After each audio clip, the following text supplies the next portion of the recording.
Hey guys, welcome back. Today we're going to be revisiting a few items that were mentioned pre-alpha early launch and a few things mentioned after launch.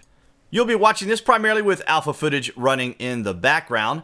We'll begin with base building, which has seen its share of changes over the course of development, but what we've not heard about is tagging or spray paint.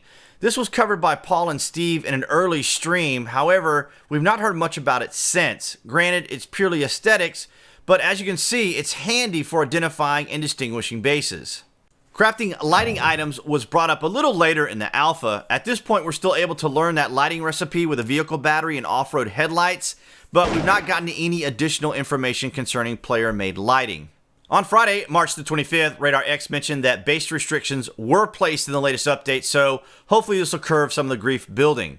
We're probably all familiar with the early game when people could build just about anywhere in the landscape, and of course, plenty of people took advantage of it.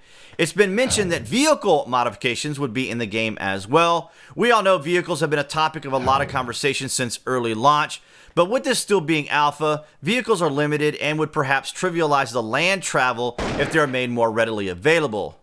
You may also have noticed some additional wrecked vehicles that were in the early streams, but they seem not to have made it into the game. I would anticipate seeing vehicle modifications testing much closer to launch, at which time perhaps we'll have some sort of vehicle account inventory under account items that would allow us to spawn a vehicle much like a mount in an MMO. Perhaps they'll show up in a large bag we can carry them around in.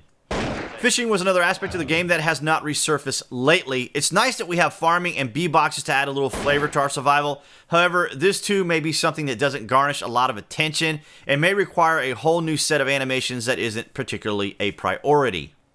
Football helmets have been mentioned, however, these are probably just one of many possible gear items that are currently being worked on. You guys may have remembered the crows that were in the game during the early stages of alpha launch. As you guys may recall, they weren't limited to just flying in the sky. A good bit of this information was part of the unofficial patch notes we'd see posted by FaZe Pyre. He stays on top of these sorts of things, and you can find more information on these particular elements on the H1Z1 DB website, a comprehensive database of game-related information and news. You'll see interactive maps, recipes, resource calculator, and a plethora of content, so be sure to check them out and add them to your bookmarks. And that's been a brief retrospective look at some of the game elements you and I may have been wondering about as we continue on in game development.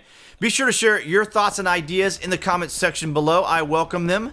Thank you, H1Z1 community, for all your support. It's greatly appreciated.